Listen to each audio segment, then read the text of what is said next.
what would be a good predictor of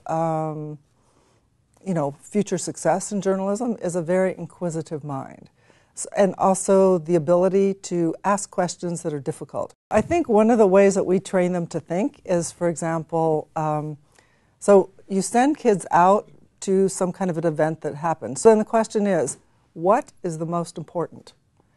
And so figuring out what is most important turns out to be really hard for kids. How do you know what to feature? What is the most important part? So that helps them get started thinking.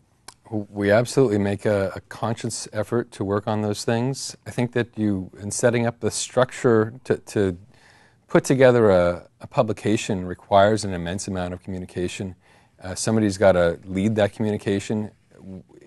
In many other classrooms, something complex like that would be led by teachers. But students are capable of doing that, and we kind of throw them off the deep end with guidance, and they rise, they do it.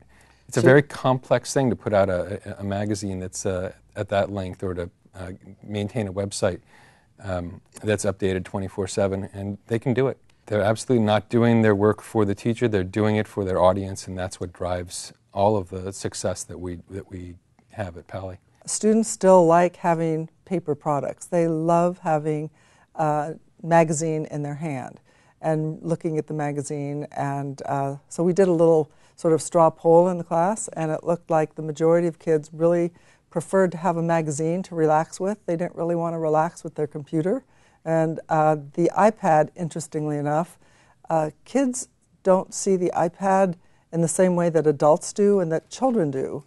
It's still pretty new. It's pretty new, but we did a little poll, and the kids basically felt that the iPad was a large iPod, and they wondered, they thought it was a little too big for their pocket, and they noticed that you couldn't make a phone call with it.